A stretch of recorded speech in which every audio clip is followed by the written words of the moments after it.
Right? Right. So we are going to discuss about highlighted currents. It's running in the India. That is called CEC appointment crisis. CEC appointment crisis मतलब है कि chief election of commission के चुनाव को लेके, मतलब उसकी नियुक्ति के लेके भारत में बहुत बड़ा विवाद अभी चल रहा है। तो उसी के रिगार्डिंग हम लोग बात करेंगे कि इसका हिस्टोरिकल बैकग्राउंड क्या है, ठीक है, आखिर ये अपॉइंटमेंट में कौन से ऐसे समस्या पैदा हो गया है, कौन से संवैधानिक संकट हमारे लिए पैदा हो गया, उसी के रिगार्डिंग हम लोग बात करने वाले हैं आज। ठीक है, तो देखते हैं कि इसके पीछे के हिस्टोरिकल बैकग्राउंड क्या है और वर्तमान में कौन कौन से इसमें संवैधानिक संकट जो है सो इसके पीछे काम कर रहा है ना, उस पर हमें चर्चा करना है। तो हमारे पास एक स्लाइड भी है, ठीक है, और अपने पास जैसे एक हार्ड कॉपी भी है। दोनों के मिलकर हम लोग एक संतुलित, है ना, डिस्कशन करेंगे, होलिस्टिक पॉइंट्स को हम लोग पकड़ेंगे, ठीक है, सारे आयामों को कवर करेंगे। उसके बावजूद भी अगर इसके बिटवीन अगर आप लोगों को कोई डाउट्स होता है, कोई क्लैरिटी नहीं होता है, so you are free to ask a question, any kind of the questions, ठीक है, you can raise it your hand and ask a question.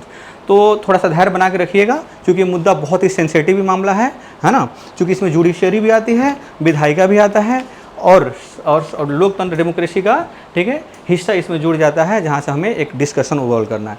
तो देखिए, जब भी कोई करंट आपके सामने मुद्दा जब करंट आपके सामने आता है, तो सबसे पहले हमें समझने की आवश्यकता होती है कि ये मुद्दा करंट में आखिर क्यों आया, ठीक है ना।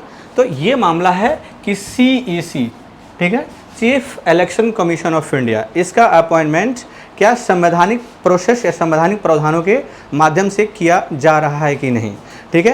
तो इस पर विपक्ष, ठीक है, और यहाँ सुप्रीम कोर्ट में जो मुद्दा जो है PIL के रूप में दायर किया गया है, तो उसमें भी कुछ निर्णय आया, बताया गया कि इसके अपॉइंटमेंट में कहीं ना कहीं डेमोक्रेसी का, ठीक है, मूल तत्वों को वायलेट किया जा रहा है, ठीक है। इसी को मुद्दा के लेकर हम लोग आगे बढ़ने वाले हैं। तो आइए हम देखते हैं कि CEC के लिए जो इसकी नियुक्ति है, अपॉइंटमेंट है, ठीक है, वर्क फंक्शनिंग है, और इसके लिए जो हमारे पास, ठीक है, पारदर्शिता होती है, क्या ये बरकरार है कि नहीं। तो कभी भी किसी भी गवर्नमेंट में किसी के नियुक्ति के लिए अपॉइंटमेंट जो किया जाता है, it is a part of the, ठीक है, आपको मतलब विधायिका और कार्यपालिका के अंदर आता है, ठीक है। राष्ट्रपति इसके अपॉइंटमेंट करते हैं, परंतु, ठीक है, ये विधायिका के मासूका है, मतलब किसी का ट्रांसफ़र करना है, अपॉइंटमेंट करना है, तो विधायिका कहता है कि ये हमारी मासूका है, हम इसको काम करेंगे, इसमें जुडिशरी का इंटरफेरेंस नहीं होना चाहिए, ये सेपरेशन ऑफ पावर का डील होता है। परंतु इसमें मामला कहाँ से फंसता है कि इस महत्वपूर्ण फैसले में आगे कैसे होगा, कि हम देखते हैं कि ऐतिहासिक तौर पर अगर देखा जाए तो क्या क्या विवाद इसमें कैसे आगे जुड़ गया, इसका अगर हिस्टोरिकल बैकग्राउंड में देखेंगे कि इसका अपॉइंटमेंट कैसे होता रहा है, उस पर हमें जिक्र करना है। तो देखिएगा, हम लाते हैं हिस्टोरिकल बैकग्राउंड क्या है और इसका संवैधानिक प्रावधान क्या है, कि संविधान में कहाँ पर इसके जिक्र मिलता है और अब तक कैसे इसका अपॉइंटमेंट करते रहा गया है ना, उसी के माध्यम से हम आगे बढ़ना। देखिए, संविधान का जब निर्माण हो रहा था, तो वहाँ पे आर्टिकल 324 में, अनुच्छेद आर्टिकल 324 में निर्वाचन आयोग की संकल्पना विकसित हुई, ठीक है। इसी के अंदर बताया गया कि राष्ट्रपति जो होंगे, राष्ट्रपति के माध्यम से, सॉरी फॉर दैट, ठीक है, ये आर्टिकल 324 में बताया गया कि राज्य विधानसभाएं, लोकसभाएं, राष्ट्रपति और उपराष्ट्रपति का, ठीक है, निर्वाचन जो है सो, ठीक है, निर्वाचन आयोग के माध्यम से किया जाएगा, ठीक है।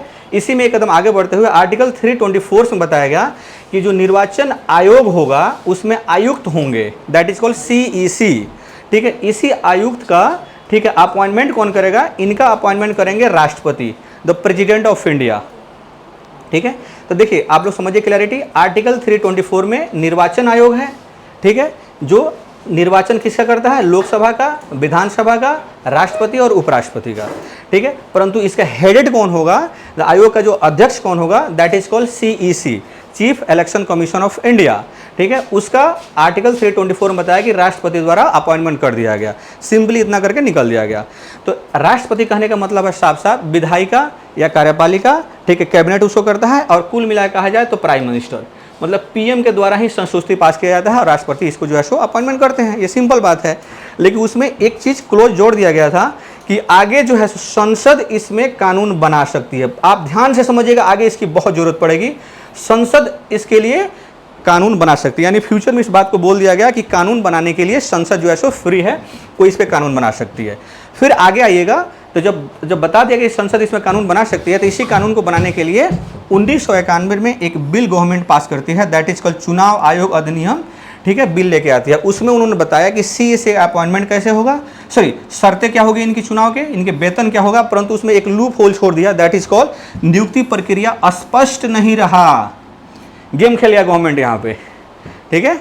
एक बिल लेके तो आया, परंतु गेम खेल गया कि हम ठीक है इनका ये सैलरी इतने मिलेंगे, ठीक है इनका ट्रांसफ़र ऐसे किया जाएगा, या इनके शर्तें ये होंगी, 65 साल के होंगे, 6 साल के लिए काम करेंगे, परंतु नियुक्ति कैसे होगा इस पर चर्चा ही नहीं किया। मामला आगे बढ़ा, मामला आगे बढ़ते बढ़ते आइए ये आगे कैसे बढ़ेगा, ये आगे नहीं बढ़ रहा,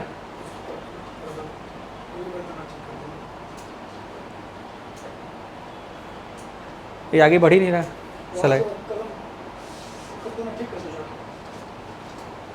स्लाइड आगे नहीं बढ़ रहा, कुछ करिए मैम, देखिए ज़रा,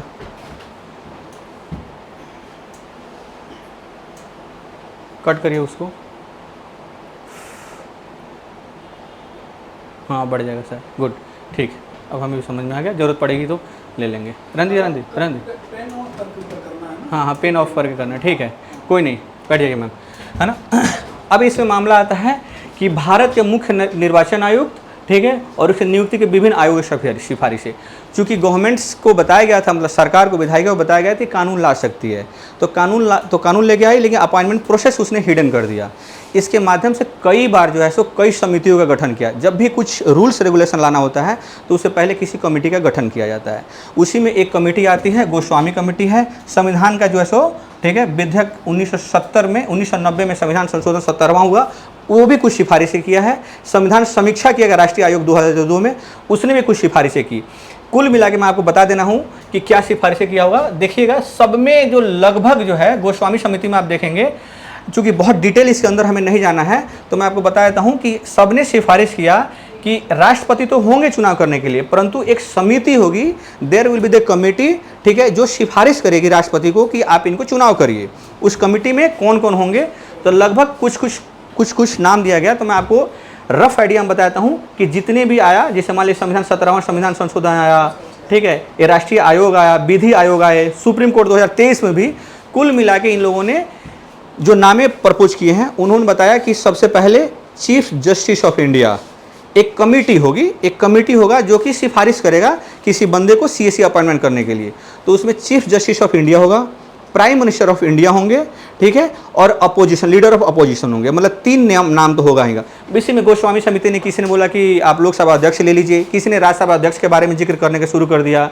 विधि आयोग ने, अब इसी तरह विधि आयोग के हम बारे में चर्चा करेंगे। 2015 में विधि आयोग ने, ठीक है, विधि आयोग ने, अब मैम ये आएगा क्या कलर करने के लिए,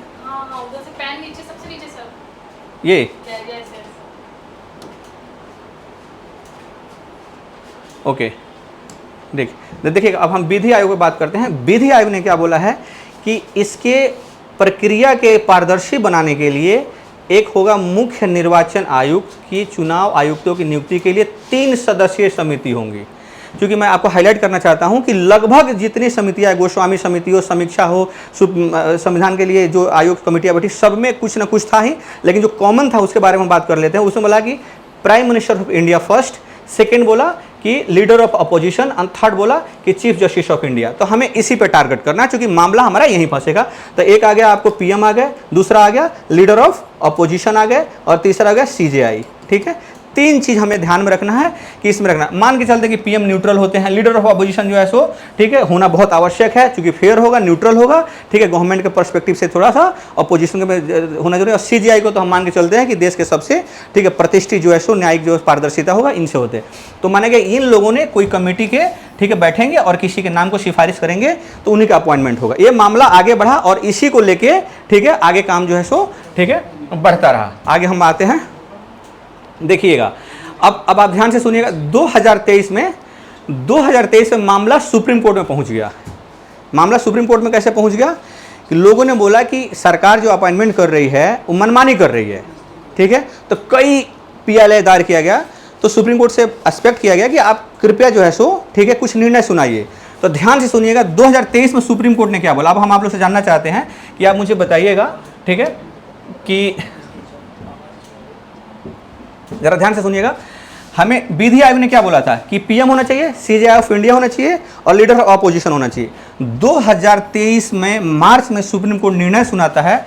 ध्यान से सुनिएगा, इस निर्णय में क्या उसने बोला, सेम बात को उसने दोहराते हुए बोला इस बात को कि इस निर्वाचन आयोग की नियुक्ति में पीएम, लोकसभा विपक्ष का नेता और मुख्य न्यायाधीश, सेम बात को इसने जो विधि आयोग ने बोला था इसको इसने रिपीट कर दिया।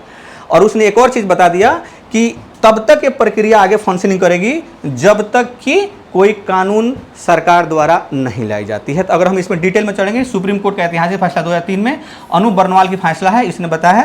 तो अगर आप पूरा डिटेल समझेंगे 2015 के जो आयोग की जो संस्तुति थी इसी को ठीक आधार बनाते हुए उन्होंने बताया था। प्रमुख बिंदु मैंने आपको बता दिया कि यही थी कि ताकि पारदर्शिता बने रहे, जब तक कानून जो है सो ठीक है कोई सरकार नहीं लाती है तब तक जो है सो सुप्रीम कोर्ट ने बोला कि आप इसको कंटिन्यू रखिए। ठीक है, देखिए क्या बोला उसने कि सुप्रीम कोर्ट ने सरकार का स्पष्ट कानून बनाने के निर्देश दिया ताकि पारदर्शिता नियुक्ति हो, परंतु उसने एक क्लॉज जोड़ दिया कि तब तक न्यायालय उक्त चयन प्रक्रिया को अनिवार्य बना दिया। मतलब उसने बोल दिया कि अब आगे मामला यहीं रहेगी, आप इसी को ठीक है आगे लेके चलते रहेंगे। ठीक है, अब लेकिन मामला यहाँ फंस गया। जैसे ही हमने क्या बताया कि मार्च ठीक है 2023 में ठीक है सुप्रीम कोर्ट का फैसला आया और बोला कि अब आप कुछ नहीं कर सकते हैं। क्योंकि आपको और चीज़ बताता हूँ कि जो भी डिसीजन होता है ठीक है, अगर supreme court decision it self the ठीक है रूल्स फॉर द गवर्नमेंट, तो उसने ये चीज़ और ऐड कर दिया था कि इट शुड बी अनिवार्य, इट शुड बी ठीक है ना, कि ये लागू होना ही चाहिए जब तक आप कानून नहीं लाते। तुरंत गवर्नमेंट जगी हुई, नींद से उठ गई और बोली कि कानून लेके आया। सरकार द्वारा एक विधेयक लेकर आया गया और उस विधेयक का नाम सुन लीजिए, ये है मुख्य निर्वाचन आयुक्त ठीक अन्य निर्वाचन आयुक्त नियुक्ति सेवा शर्तें कार्यविधि विधेयक 2023 संसद में पास करा दिए। अब इसमें जो मामला है वो उसको ध्यान समझिएगा।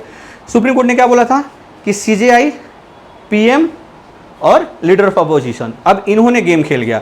इससे हमें कोई मतलब नहीं है, बहुत डिटेल इसके बारे में नहीं जानना है कि 65 साल होना चाहिए, 6 साल होना चाहिए ठीक है, नियुक्ति में ये सब नाम छट नहीं होना चाहिए।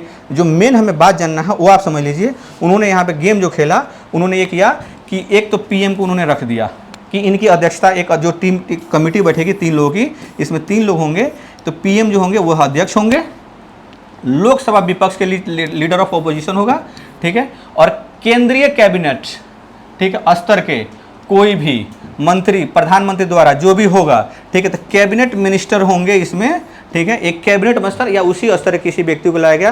तो किसको रिप्लेस कर दिया गया, तो रिप्लेस्ड बाई ठीक है कैबिनेट सीजेआई को रिप्लेस कर दिया गया। अब तो सुप्रीम कोर्ट में मामला फंस गया कि आपने सीजेआई को रिप्लेस कर दिया। बोला कि क्यों, गलत नहीं है, हमें दोनों को पॉइंट समझना पड़ेगा। अपॉइंटमेंट ट्रांसफर हमेशा विधायिका बोलता है ये हमारी मासूका है, इसमें सुप्रीम कोर्ट को इंटरफेयर करने की जरूरत नहीं है, इसमें मामला सुप्रीम कोर्ट का आने की जरूरत ही नहीं है। इसलिए अब विधेयक को लेकर विवाद फंस गया। अब विधेयक के लिए विवाद जो फंसा है वो समझिए क्या विधेयक विवाद है, आपको समझिए।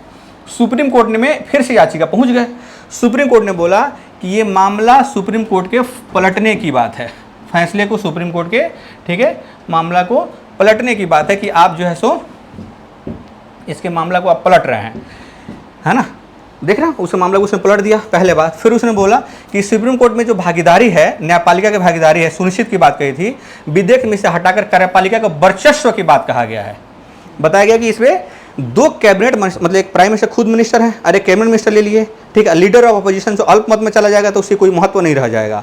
और इसमें यह भी बता दिया गया कि अगर 3 समिति है, अगर 2 लोग सिफारिश कर देंगे तो उसी व्यक्ति का अपॉइंटमेंट किया जाएगा। तो आप ही बताइए, अगर पीएम के साथ जो जिसको कैबिनेट मिनिस्टर है ये एक ही साथ रहेगा ना, तो लीडर ऑफ अपोजिशन कोई मतलब ही नहीं है। तो इसलिए राहुल गांधी छटपटा रहे थे ठीक है, गए बोले कि हमारी जरूरत ही नहीं, वहाँ पे हमें कोई सुनना ही नहीं है। तो इन्होंने बोला कि लीडर ऑफ अपोजिशन अपोजिशन में है, अपोज कर सकता है, परंतु अगर 2 लोग पास कर दिए हैं तो बिल मतलब सिफारिशें मान ली जाएगी। ये मामला यहाँ फंस गया ठीक है ना। तो नियुक्ति पे हावी हो जाएगी, सब बता दिया गया, सब चीज़ें ठीक है, आप लोग समझ रहे होंगे। चुनाव आयोग की स्वतंत्रता पे सवाल हो गया कि अगर ऐसा होगा तो किसी ऐसे व्यक्ति का अपॉइंटमेंट होगा जो कि ठीक है न्यूट्रल नहीं होगा, है ना। जो पर्सन जिसका अपॉइंटमेंट होगा it should not be neutral, she और he can not be neutral ठीक है। तब इसमें बताया गया जो चयन समिति होगी कार्यपालिका के प्रभाव इस पर हावी हो जाएंगे और आयोग की निष्पक्षता पर संदेह पैदा हो गया। परंतु इसमें एक और चीज़ मामला वो भी आपको ध्यान देने की जरूरत पड़ेगी, मैं बता देता हूँ, वो बड़ा थोड़ा सा आप समझिएगा। इसमें एक चीज़ और भी आता है, दैट इज है ना, आप समझिएगा। इसमें एक होता है, देखिए एक होता है सिलेक्शन कमेटी, एक होता है सिलेक्शन कमेटी, सिलेक्शन कमेटी, और दूसरा होता है अपॉइंटमेंट कमेटी मतलब कमेटी ठीक है। अब यहाँ थोड़ा सा आपको समझने का गेम है ये बहुत ही ट्रिकी और बहुत ही पेचीदा मामला है, इसको समझना पड़ेगा। देखिए, अपॉइंटमेंट करने से पहले यहाँ पे 3 लोग होंगे, ठीक है, आप लोग समझ गए हैं। एक कैबिनेट मिनिस्टर होगा, ठीक है, यहाँ पीएम होंगे और लीडर ऑफ अपोजिशन होगा, ठीक है। परंतु यहाँ किसी व्यक्ति का नाम पहुँचे उससे पहले एक सिलेक्शन कमेटी होगी। सिलेक्शन कमेटी में कौन होगा? तो उसमें होगा आपका मुख्य सचिव, ठीक है ना।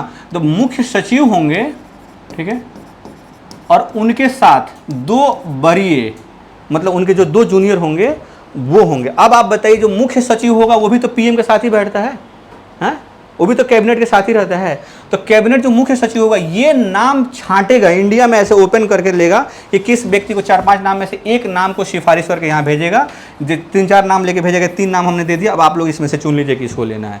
तो यहाँ भी पक्षपात है, इस बात को जो उठा रहा है लीडर ऑफ अपोजिशन कि यहाँ भी, ठीक है, संवैधानिक तौर पे चीज़ें ठीक नहीं है और यहाँ भी नहीं है, ठीक है। परंतु अब एक यहाँ पे 2 मामला आता है, क्या सरकार गलत है? ठीक है, तो नहीं, गवर्नमेंट गलत नहीं है, क्योंकि गवर्नमेंट को बताया गया है, संविधान निर्माणकर्ताओं ने बताया कि इस पे संसद के विवेकाधिकार पे छोड़ दिया गया है, कानून बनाएगी। तो संसद का हमारा विवेक यही, हम यही कानून बनाएंगे। तो अब इसमें एक और मामला आता है, that is called basic structure of, ठीक है, कॉन्स्टिट्यूशन, ठीक है। अब बेसिक, अब सुप्रीम कोर्ट कह रहा ठीक है, कानून बनाने का प्रावधान, कानून बनाने निर्माण करने की प्रक्रिया जो है सो वो विधायिका का हिस्सा में आता है, परंतु बेसिक स्ट्रक्चर को वायलेट नहीं कर सकते हैं, वायलेंट नहीं कर सकते हैं, मतलब सॉरी फॉर, उसको आप वायलेशन नहीं कर सकते हैं, दैट इज आवर राइट, ठीक है। तो उसने लेके आ गया कि अगर आप कोई कानून बनाते हैं, डेमोक्रेसी फंक्शन ही नहीं होती है, कॉन्स्टिट्यूशन में क्वेश्चन खड़ा होता है, तो फिर वो सुप्रीम कोर्ट में आता है। इसीलिए अब आगे मामला फिर से फंस गया। और मामला कैसे फंसता है आप देखिए यहाँ पे। अब कोर्ट का तर्क सुन लीजिए, मामला 2024 से, ठीक है, फिर मामला जो है 2023 से बिल लेके आए थे, है ना, फिर मामला आगे जो है सो यहाँ देखिए 2024 से 26 तक लगातार जो है सो, है ना, लगातार जो है सो PIL दायर हो रहा है। अब इसमें ध्यान से समझिएगा जो मैंने आपको बताया है। उन्होंने, सुप्रीम कोर्ट ने क्या कमेंट किया है कि बोला कि ये जल्दबाजी में लाया गया कानून है, फर्स्ट। सेकेंड, कह रहा है कि फैसला सुरक्षित रख लिया गया, परंतु संसद की सर्वोच्चता, कि ठीक है संसद तो है ही, ठीक है, पार्लियामेंट्री, ठीक है, सुप्रीम होता है to draw the line, draw the कानून, ड्रॉ द लीगल एस्पेक्ट, परंतु there is called basic structure. तो अब यहाँ पे, ठीक है, विधायिका वर्सेस, ठीक है, सुप्रीम कोर्ट की लड़ाई शुरू, ठीक है। तो अब बोला, अब जब मामला फंसा तब विधायिका ने रिक्वेस्ट किया है कि एक आप काम करिए, इसको 5 जजों को भेज दीजिए, क्योंकि ऑलरेडी सुप्रीम कोर्ट भी कह रहा था कि कई निर्णय हमारे आ चुके हैं, तो इस पे 5 जजों की बेंच बैठी है अभी अगस्त 2026 में, 2 दिन 3 दिन पहले, ठीक है, कि 5 जजों को भेजेगा। इसीलिए इतना इंपॉर्टेंट करंट है ये, ठीक है, और मुद्दा बहुत ज्वलंत है। तो हमें जानना है कि क्यों करंट में मुद्दा है। तो मुद्दा ये है, अब निर्णय जो आएगा हमें इस पर ध्यान लगा के रखना है कि आगे कौन से मुद्दा इस पर आते हैं, उस पर हम बात करेंगे। तो ये ओवरऑल स्ट्रक्चर था हमें समझने के लिए, ठीक है। गवर्नमेंट किस तरह इसको, ठीक है, अपने हाथ में लेना चाहती है, सुप्रीम कोर्ट ऐसे कैसे फेयर बनाना चाहता है, ठीक है। अब हमें एक सिविल सर्वेंट के रूप में, सिविल सर्विसेज स्टूडेंट एस्पिरेंट के रूप में हमें न्यूट्रल रहना है, because you are going to be the part of the system, तो you can't say that the government is the wrong, ठीक है। you have to, अब आपकी जो ट्रेन है ऐसे निकलना है कि खाई में भी ना गिरे, ठीक है, और उधर जो है सो जंगल में ना चले जाए। तो ऐसे आपको जवाब निष्कर्ष कैसे लिखना है, ये हमें सुप्रीम कोर्ट, सॉरी, एक एस्पिरेंट के रूप में जो हमें निष्कर्ष देना है उस पर हमें जाना है। तो कभी भी गवर्नमेंट को क्रिटिसाइज नहीं करना है, ठीक है, वो इधर बाहर करना है ना, लेकिन लिखते वक्त आपको ध्यान रखना है कैसे करना है। तो उस चीज़ को आप समझ लीजिए। हम कह रहे हैं कि एक संतुलित चयन समिति बनाइए, एक बैलेंस समिति बनाइए। अब इसमें क्या करिए, इसमें आप विपक्ष के नेता, सब कोई कह रहा है, ठीक है ना, सारे कमेटियां बोल रही है, सुप्रीम कोर्ट भी बोल रहा है, ठीक है, तो हम विपक्ष का नेता लेते हैं। अब अलग से आप जानते हैं ना, जो एस्पिरेंट होते हैं उनको हमेशा सिखाया जाता है, सर सिविल सोसाइटी ले लो, ठीक है, NGO ले लो, है ना। तो हम अपने मन से ऐड कर हमें करना है कि सिविल सोसाइटी, विपक्ष के नेता, जैसे कि प्रतिनिधित्व बनाइए, कमेटी 5 लोगों को बना दिए, 6 लोगों के बना दिए, महिला भी होना चाहिए, ऐसे करके न्यायपालिका की भागीदारी सुनिश्चित करिए। क्यों? क्योंकि यहाँ मामला जो है बेसिक स्ट्रक्चर का भी है, पारदर्शिता का मामला है, तो न्यायालय को हम दरकिनार नहीं कर सकते हैं। बिल्कुल ठीक है, आप एक ऐसे जागरूक अगर नागरिक हैं वो जरूरी है। तो सुप्रीम कोर्ट के मुख्य न्यायाधीश अन्य न्यायाधीशों को समिति में हमें शामिल करने की आवश्यकता है, ठीक है। उसके अलावा पारदर्शी नियुक्ति हो तो चयन प्रक्रिया सार्वजनिक करवा दीजिए, ठीक है। क्यों हमें, मतलब जैसे मान लीजिए कि जो ये बंदा करेगा, ओपन हम डिस्कस ओपन कर देते हैं कि किस व्यक्ति को कौन कौन से माध्यम से, उसका क्वालिफिकेशन क्या है, उसका पिछला रिकॉर्ड क्या है, ऐसे किसी का चुनाव सार्वजनिक होना चाहिए, उसकी योग्यता मानदंड तय हो जाना चाहिए, ये होना चाहिए, निर्वाचन आयोग की स्वतंत्रता सुनिश्चित हो, इसके लिए प्रशासनिक स्वतंत्रता मजबूत करने के लिए तब कानून बनाया जाए आयोग द्वारा। ये हमारे पास जो कुल मिला के जो है सो हमें एक समाधान सुझाव देना है कि जो कमेटियां बनेगी पारदर्शी होना चाहिए। पारदर्शिता होने के लिए उसमें सिविल सोसाइटी को, विपक्ष के नेता को, सीजीआई को, लीगल एस्पेक्ट को, ठीक है, ये होना चाहिए। और जिस व्यक्ति का चयन करना है वो मस्ट भी, ठीक है, वो हमें सार्वजनिक है ना, पब्लिक होना चाहिए। उसकी योग्यता मापदंड हमें क्लियर होना चाहिए कि न्याय होना जरूरी नहीं है, न्याय दिखना जरूरी है, ठीक है। इसमें कमेंट भी किया गया है कि न्याय होते हुए दिखना भी आवश्यक है। तो ये चीज़ हो गया। अब हमें लास्ट में आपको एक जो है सो कंक्लूसिव तरह से देना कि भारत के लोकतंत्र चुनाव आयोग की भूमिका अत्यंत महत्वपूर्ण है। जारगंज, ठीक है। सीईसी अन्य सदस्यों की नियुक्ति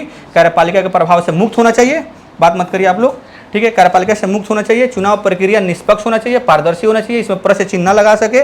सरकार को चाहिए कि विपक्ष को कॉन्फिडेंस में ले, ठीक है। कानूनी विशेषज्ञों के लीजिए, व्यापक विचार विमर्श करिए, ओपन डिस्कशन कराइए, एक संतुलित कानून लेकर आइए जिससे स्वस्थ लोकतंत्र के लिए, डेमोक्रेसी के लिए मूल्यों को रक्षा हो, ये हमें आवश्यक है। तो हमने इस बात को समझ लिया है, ठीक है। अब हमारे पास जो है सो अगर ओवरऑल आपने समझ लिया है तो अगर कोई डाउट है तो डाउट पूछ लीजिए, ठीक है। अगर आप यूपीएससी के लिए मेंस लिखने जा रहे हैं या कोई सिविल सर्विसेज आप मेंस लिखते हैं तो आपके पास एक क्वेश्चन होगा, क्वेश्चन बोल देते हैं, 2-3 क्वेश्चन इस पे है। कह रहा है कि discuss the historical background of appointment process of the chief election commission and election commission in India. तो हमने हिस्टोरिकल बैकग्राउंड पकड़ा कि आर्टिकल 324 में, ठीक है, किस तरह की चीज़ें हैं, है ना। हमने उसके अपॉइंटमेंट के क्या क्या प्रोसेस है इसमें हमने बारे में हमने जिक्र कर लिया है, ठीक है। इलेक्शन कमीशन के कैसे कैसे उसका प्रोसेस आगे बढ़ा, 2015 से कैसे हुआ, इसमें हम डिस्कस कर सकते हैं। इससे थोड़ा और अगर अपर हैंड में आना चाहते हैं, थोड़ा और भी टफ क्वेश्चन लेना चाहते हैं तो उसको देख लीजिए। भारत में चुनाव आयोग की निष्पक्षता बनाए रखने के लिए, ठीक है, न्यायपालिका और विधायिका की भूमिका का विश्लेषण कीजिए। तो अभी देख रहे हैं, ठीक है, कैसे, ठीक है, उनकी भूमिका कितना इंपॉर्टेंट है, कितना डिस्कशन हुआ है, इसको बढ़ा सकते हैं। और भी अगर थोड़ा डिफिकल्ट क्वेश्चन लेना चाहते हैं तो हमने 2 ही क्वेश्चन लिए हम लोगों ने। हाँ, ये देखिए, analyse the controversy arising from the role of the judiciary and legislative in the appointment process of election commission. अब ये होलिस्टिक पकड़ लिया। हम कह रहे हैं कि हमें एनालिसिस करना है कि अब तक सुप्रीम कोर्ट के बीच में, मतलब कंट्रोवर्सी बिटवीन द जुडिशरी, ठीक है, और लेजिस्लेटिव के बीच में कौन कौन से अपॉइंटमेंट के लेकर समस्याएं पैदा हुई है, इस पर जो है सो अपना मत प्रकट करिए। तो ओवरऑल ये क्वेश्चन है, अगर आप लिखने के चाहेंगे तो आप लोग लिख सकते हैं, ठीक है। आपके पास जो है सो, ठीक है, 250 शब्दों में हमारे पास इन्फॉर्मेशन भी है। इन बिटवीन अगर आप लोगों को कुछ चीज़ क्लैरिटी नहीं हो तो you can raise and you can ask a question. समझ में आ गया चीज़ें? कहीं डाउट हो तो आप पूछ भी सकते हैं। थैंक यू सो मच, इतना देर आपने हमको, ठीक है, समझने की कोशिश किया। हमने जो बेहतर समझा सकते थे मैंने समझाने की कोशिश की आप लोगों को। फिर भी अगर कोई डाउट होगा तो ओपन है, आप हमसे बात कर सकते हैं कभी। Thank you so much. ठीक रहा।